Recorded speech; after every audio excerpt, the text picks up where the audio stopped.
Olá pessoal, sejam bem-vindos.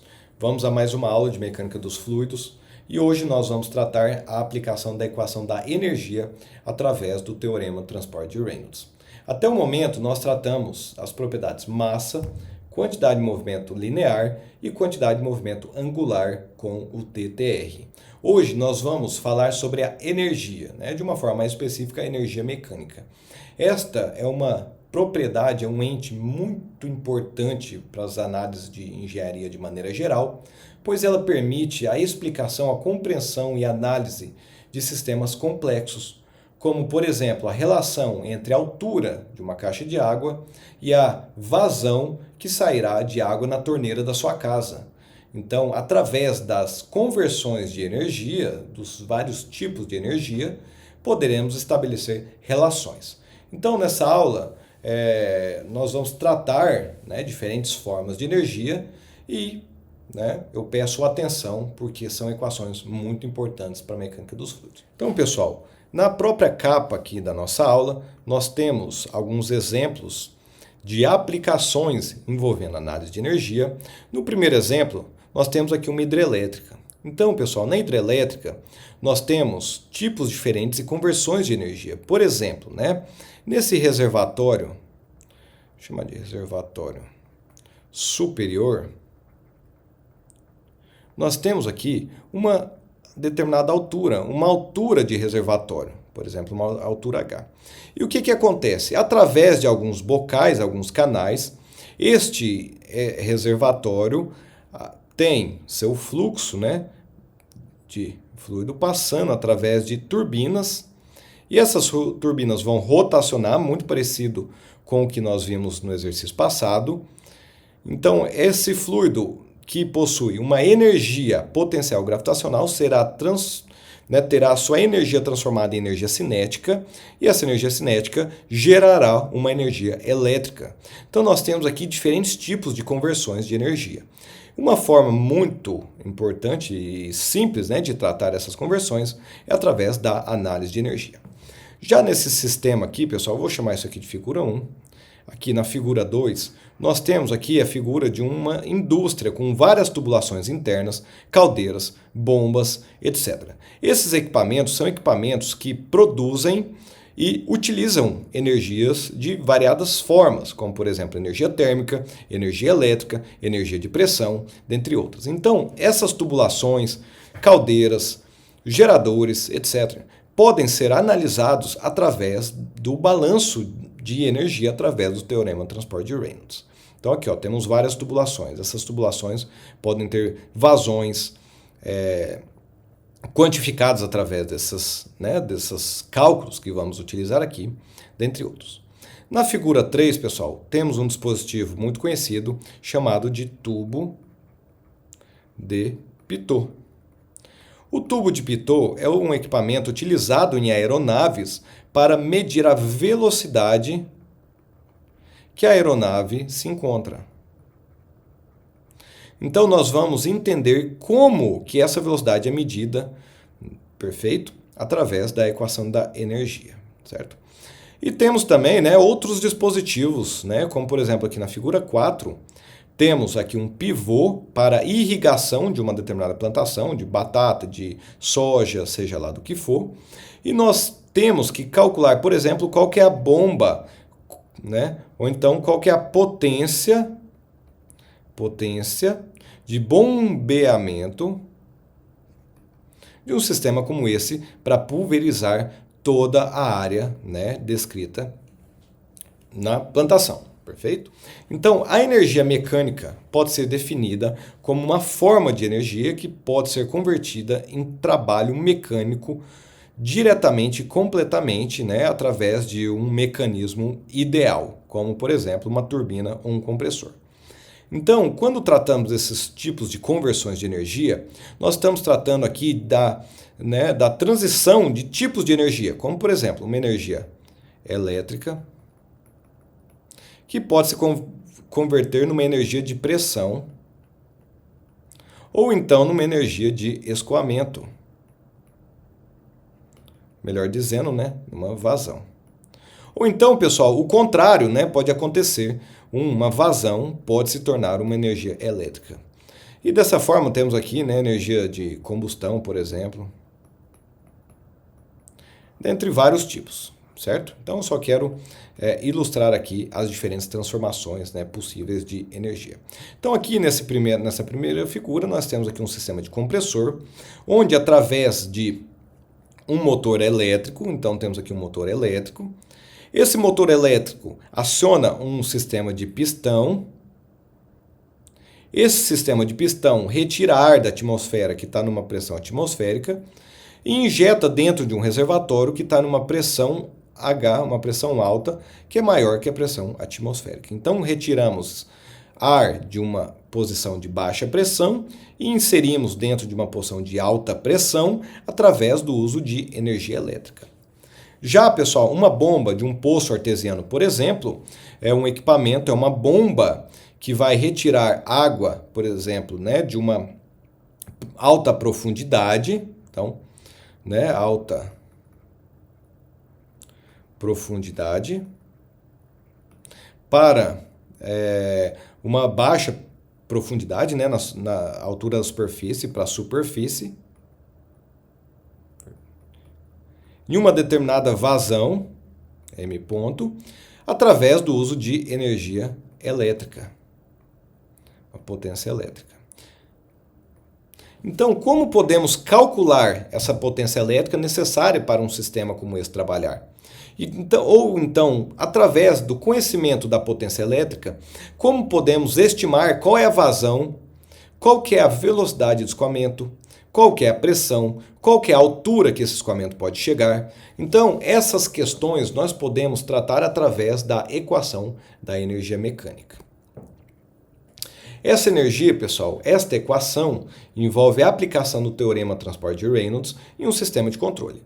E para esse sistema de controle podemos utilizar aqui, né, uma lei, que é a primeira lei da termodinâmica, onde dentro de um sistema de controle, as únicas formas de variação de energia são trabalho e calor pelas fronteiras, porque um sistema de controle não permite a transferência de massa, o cruzamento de massa por suas fronteiras. Então, nós só temos essas formas de variar a energia. Perfeito? Então, um sistema de controle, né, como exemplificado aqui, né, nessa situação, pode, por exemplo, receber calor e realizar trabalho. Então, vamos pensar aqui num êmbolo com um gás frio no seu interior, e este êmbolo está conectado através de uma haste a uma massa. Se nós aquecermos esse gás, ele vai aquecer, sua pressão vai aumentar, ele vai se expandir, e esse gás vai movimentar essa massa realizando trabalho. Então, nós temos aqui a troca de calor e trabalho em um sistema de controle. Por que sistema? Porque massa não está cruzando as fronteiras. Perfeito? E em contrapartida, em volumes de controle, nós podemos ter várias formas, né, de troca de calor, como, por exemplo, a condução através das paredes, convecção, radiação, etc. E estas equações tratarão, pessoal, através da relação de volume de controle e sistema de controle, a transformação de energias. Por exemplo, um paraquedista que salta de uma aeronave, originalmente ele está parado, né? Na verdade, né, parado não numa direção linear, né, numa direção horizontal. Né? A aeronave está se movendo, mas, né, numa direção vertical ele está parado, ele mantém a altitude constante. Quando ele pula dessa aeronave, sua velocidade começa a aumentar, sua velocidade, né, no sentido de atração para a Terra, e ele vai perdendo altura. Então, perde altura, aumenta a velocidade. Então, há uma transformação de energia potencial gravitacional para energia cinética. Então, analisando um sistema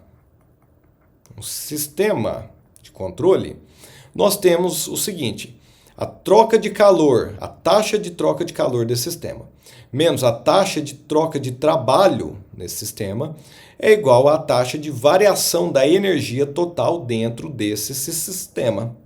Perfeito? E se nós, né, analisarmos esse sistema como uma integração dentro do sistema, pessoal, essas taxas de calor de trabalho é dado pela taxa de variação da integral dentro do sistema de ρ e minúsculo dV, que é o volume. Olha, uma observação. Por que o calor é positivo e o trabalho negativo? Porque calor maior do que zero é adicionado ao sistema e trabalho maior que zero é realizado pelo sistema, perfeito? Então isso aqui é uma convenção que vocês vão entender melhor lá na disciplina termodinâmica. E essa energia total, pessoal, do sistema pode ser dada através de várias formas de energia, como energia interna, energia cinética, potencial e outras. Então, essa energia é a soma de várias formas de energia. Perfeito? Aqui, na nossa disciplina, vamos analisar formas limitadas de energia, né? Vamos analisar a soma de energia como energia interna, mais energia cinética, mais energia potencial e desprezar as outras energias, os outros tipos de energia. Por que isso? Porque nessa disciplina, pessoal, esses três tipos são os tipos mais interessantes para nossas análises. Por exemplo, uma energia nuclear não é muito interessante porque nós não estamos analisando reações atômicas, em nossos cálculos, perfeito? Essas energias por unidade de massa podem ser dadas como a soma da energia interna, a energia cinética de uma molécula, mais G vezes a altura dessa molécula. Se nós multiplicarmos por M, pessoal, teremos aqui a energia total. Então, seria aqui uma energia interna total, mais a energia cinética total, mais a energia gravitacional total desse sistema, perfeito? As formas de trabalho através das superfícies do sistema de controle serão trabalho de eixo, trabalho de pressão, trabalho viscoso e outros. Perfeito? Aqui eu coloquei essa setinha, tá, pessoal? Por enquanto, ignora essa setinha aqui. Trabalho de eixo, trabalho de pressão, trabalho viscoso, trabalhos e outros, são as formas de variação de energia através de trabalho. Nós vamos ignorar outros tipos, tá, pessoal? E vamos mirar em eixo, pressão e viscosos. Esses trabalhos podem ser ilustrados através das seguintes aplicações. Um trabalho de eixo é um trabalho mecânico. É, por exemplo, pás de uma turbina, pás de um ventilador, certo? Pás de uma bomba, algo mecânico que gera trabalho sobre o sistema. Aí esse tipo de trabalho, a equação mais usual é através da velocidade de rotação multiplicado pelo torque do eixo, como nós vimos na aula anterior. O trabalho de pressão, pessoal, é o trabalho realizado pela pressão nas paredes do sistema. Por exemplo, se nós temos aqui um êmbolo com um pistão e uma pressão acima desse êmbolo, esse pistão, essas paredes aqui do pistão podem se mover, comprimir esse gás, ou seja, teremos uma força de pressão e um movimento, um ΔS. Então, teremos um trabalho exercido pela pressão do sistema. Esse trabalho diferencial pode ser dado como a pressão vezes a área, vezes a velocidade com que aquela área se move. Tá? Então, uma força vezes uma velocidade. Negativo, pessoal, porque o trabalho é negativo, porém, a pressão é sempre no sentido de comprimir a face da superfície. Então, teremos aqui menos com menos, algo positivo, e o trabalho total é a integral na superfície de controle desse termo aqui, e essa integral é a integral de P, velocidade, projetada na direção normal da superfície, vezes dA, perfeito? Este é o trabalho de pressão.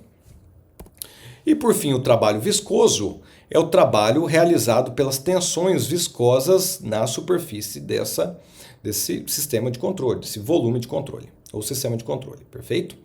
Isso é dado pela tensão multiplicado pela velocidade do fluido nessa área, e a integral disso aqui nos dá o trabalho total viscoso, perfeito? Onde o tal é o tensor das tensões sobre o elemento da superfície dA. Pessoal, esse trabalho normalmente ele é considerado como aproximadamente igual a zero, por quê? Normalmente, condições de não deslizamento viscoso, a velocidade é nula, ou seja, esse trabalho é nulo, perfeito? Ou seja, em paredes. Na superfície de uma máquina, O trabalho viscoso é absorvido, contribuído pela máquina, incorporado, né, no trabalho. Então, normalmente, pessoal, esse trabalho, quando tratamos de uma máquina, ele não é zero, mas nós temos a eficiência dessa máquina e nós incorporamos esse trabalho no trabalho de eixo. Então, nós dizemos que o trabalho de eixo de um equipamento já é o trabalho gerado, né, subtraído, né, das perdas viscosas, perfeito? E entradas e saídas, normalmente esse fluxo é normal o elemento de área de entrada ou saída. Ou seja, esse trabalho é praticamente ignorado. Resultado, né, pessoal, dessa análise aqui. Esse trabalho viscoso, normalmente, ele é ignorado, desprezado em nossas análises. Não por uma forçação de barra, por exemplo, mas sim porque nós podemos incorporá-lo em outro termo, ou então, né, ele não existe porque as paredes daquela superfície são imóveis. Existe ali uma condição de não deslizamento, ou seja, velocidade é nula. Então, o termo da taxa de trabalho consiste na derivada do trabalho, né, em relação ao tempo. Então, como ignoramos o trabalho viscoso, é um trabalho de eixo mais um trabalho de superfície. Então, a equação da energia para um sistema fixo, pessoal, pode ser dado como a taxa de variação da energia ao longo do tempo, que é igual o calor cruzando aquela fronteira, o trabalho de eixo cruzando aquela fronteira e o trabalho de pressão cruzando aquela fronteira, perfeito? Então, isso aqui é um sistema de controle, onde a variação da energia total do sistema só pode ser dada por calor e trabalho, perfeito?